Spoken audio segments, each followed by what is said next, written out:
All right, everybody, welcome back to the next edition of the Mark You Down for a Cup of Joe podcast. I'm Mark, And I'm Joe. and today we got a decent little episode about Thursday Night Football, the recap. What a great game it was between the LA Rams going into Seattle taking on the Seahawks.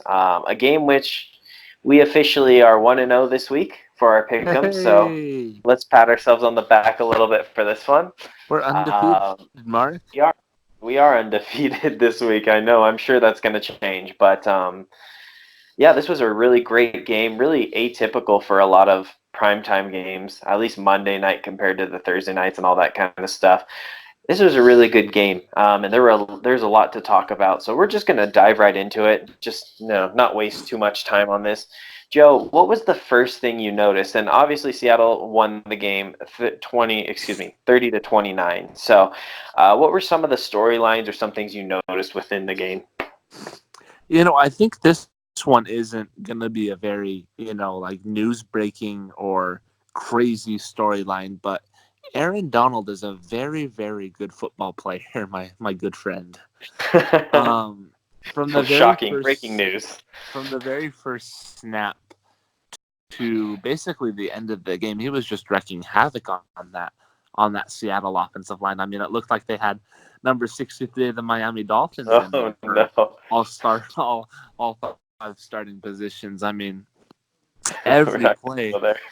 every play he was in the backfield, and he wasn't getting the sacks, he wasn't getting the tackles for loss, but you could see him back there creating pressure, making Russell Wilson uncomfortable, slowing a guy down and letting other guys go in and finish him off.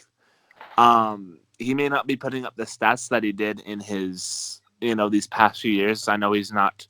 I don't think he's on pace to have another 20 sack season, but I just saw a picture actually, Mark, of him.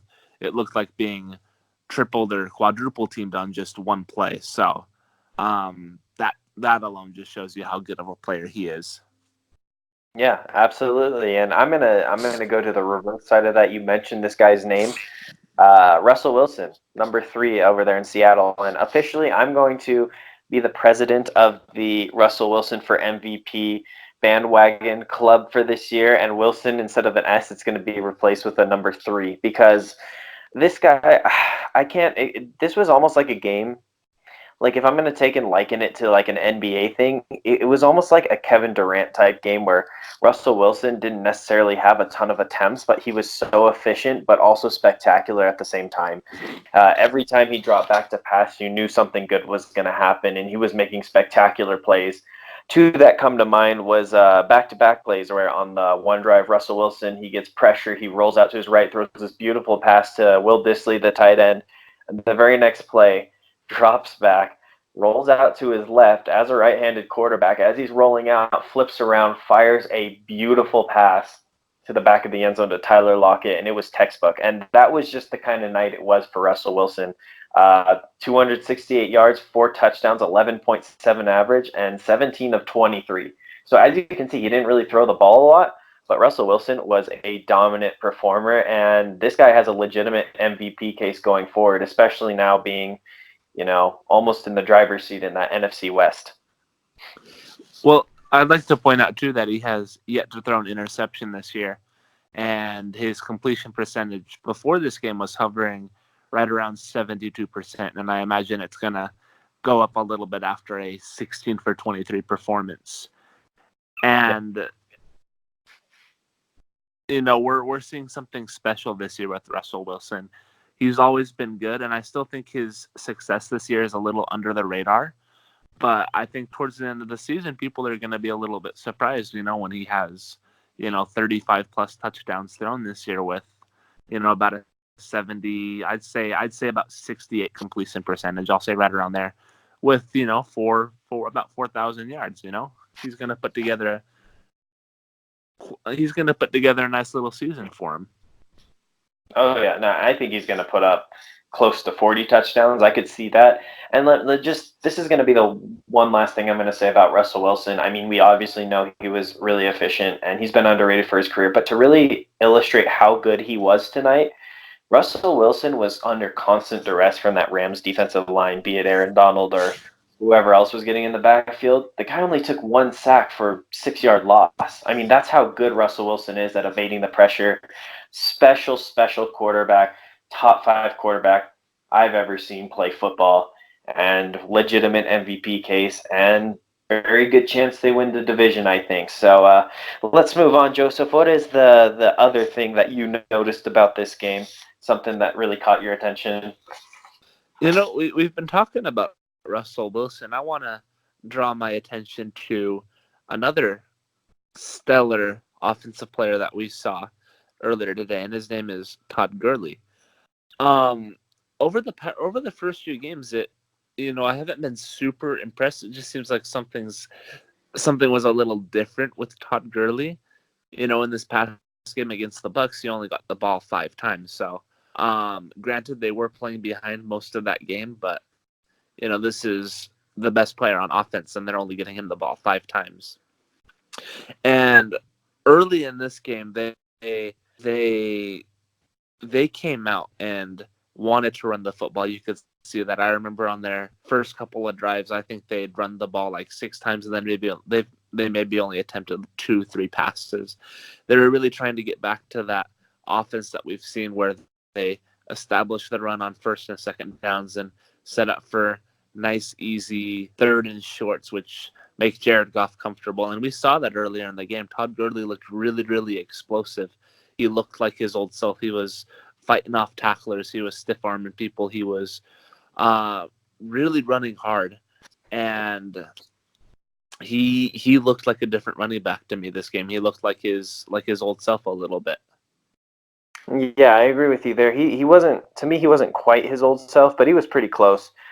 He had the great power that we see from Todd Gurley. He had good bursts. He didn't have his Todd Gurley burst, but good burst for Todd Gurley is better than 99% of running backs out there. So that's something that maybe Rams fans should be happy about to see again.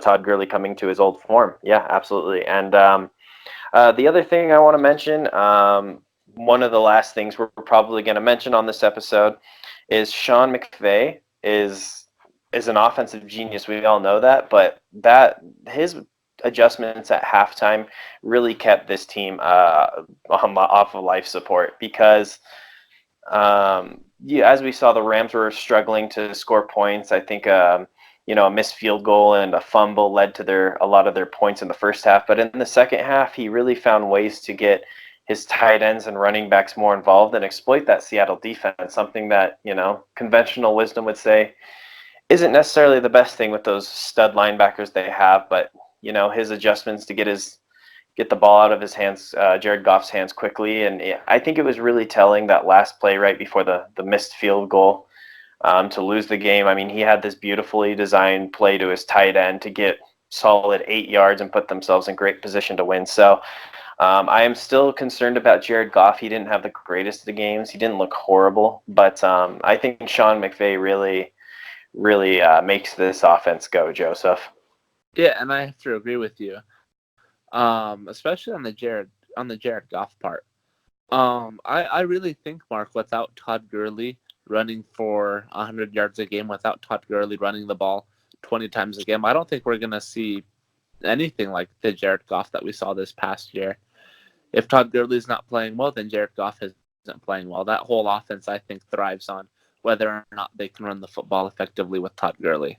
Jared Goff throwing the ball 40, 45, 50 times like we've seen the past few weeks is not the way they're going to win football games. They really need to find Todd. They need to scheme up a way to get Todd Gurley going, I think.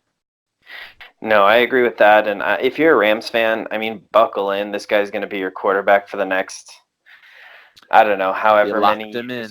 You locked him in. I mean, he's making $40 million a year. I mean, I think this Rams Super Bowl window is closing, and it's closing fast because they paid Aaron Donald, they paid Todd Gurley, they paid Jared Goff. They're not going to really have much money left over. And a lot of these role players, these good players that they have, they also paid Brandon Cooks, by the way, Andrew Whitworth, the tackle. they're really not going to have the money to retain some of these guys that they like past this year. I like that tight end, number 81, Everett. He played really well. I mean, they're going to start losing pieces like this, and Jared Goff's going to get more exposed. So if you're the Rams, I think you got to go all in this year. Like, this is your year to win the Super Bowl, and this just got monumentally harder with this loss to Seattle. I think tonight, they're 3-2 and behind in the division race. So very, very tough road ahead of the Rams, Joseph. And what do you think of that assessment? Do you think that this is a year for the Rams to win? I have to agree with that. I mean, they've started to go all in. They've started to lock up some of their guys, their key franchise pieces. But like you said, they're not going to be able to keep some of their role players, guys like Robert Woods, Cooper Kupp. Some of these other guys that have played really well for him are going to go sign bigger contracts with other teams. So we'll see what the Rams can do. I mean, it's not looking so good for him right now, sitting in third place in the NFC West. Mark, coming into this season, would you have ever guessed that the Rams would be sitting in third place in this division behind the Seahawks and the 49ers? I never would have guessed that. Joseph, I wouldn't have guessed that. I did pick them to. Actually, I think I picked Seattle to win that division, if I'm not mistaken. I'm not sure. We'll have to go back in the archives and look at that one. But I mean, it wouldn't surprise me if they were sitting, comfortably in second. But the emergence of the Niners, that defense, and Jimmy Garoppolo. I mean, this is. If you're a Rams fan and you're Sean McVay, like, you have to be very disappointed with this Rams team, and you got to do some searching because you're on the verge. You go 3-3, especially in this division, which seems to be like a really tough division this year. I mean, you're at risk of missing the playoffs. This NFC's loaded, so they can't afford back-to-back losses. They need to string together some wins. So this is very surprising. But the Super Bowl hangover thing is real, so maybe you shouldn't be so surprised. It's just, who would have thought that the Rams, last year, after how well they played most of the year, that this is where they would be at, Joseph. And to be fair to the Rams, they did set themselves up to win in the last few seconds, but we saw a little bit of a kicker mishap towards the end of the game. Greg Zuerlein missing I won't say a chip shot, but missing a 44 yard field goal. I'd say like the little mid-range jumper of NFL field goals, right around there. Kind of moving out to the 3-point line at that point. That's maybe like 2 feet in front of the 3-point line if we want to compare this to basketball. Yeah. Greg Zuerlein, yeah, uncharacteristic miss. He's one of the best kickers in football. I actually have him on my fantasy team, so even though I was pulling for the Seahawks to win this one, a couple extra points, from that distance would have been nice. This is going to take us away for the Rams and the Seahawks for a second, Mark, but I don't know about you, but doesn't it seem like there's just lots of kickers missing these last minute, game-winning field goals this year? I think, yeah, I have noticed that. I think it's kind of a recurring trend. I don't know what it is, but I think now we're starting to realize that just being an NFL kicker isn't as routine as some people might like to think. It's just, I think every kick that you miss in a big moment is magnified because, a kicker misses a field goal throughout the game, no one's going to remember it, but a kicker missing a big kick at the end of the game, I think that sticks in people's minds. But yeah, it's a really interesting little thing that you got going there. A bunch of kickers missing big field goals and big moments. Did that happen with Denver last week, if I'm not mistaken? Is that what you were thinking? No, with Denver, it was the Jaguars had that last minute kick to win the game. I'm thinking of the Bucks a few weeks ago.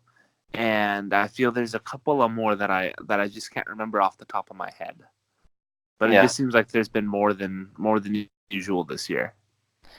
Yeah, there has been a lot. And having a really good kicker, I think, is very underrated. Yeah, people like to make kicker jokes and football, kickers aren't football players. But you know what? Towards the end of the game, no one's making fun of the kicker. They're either praising him or they're dogging him. And, that's a kick you expect Greg Zuerlein to make. But anyways, this has been our recap episode of a very exciting Thursday night football game. Please do not forget to like, comment, share, and subscribe.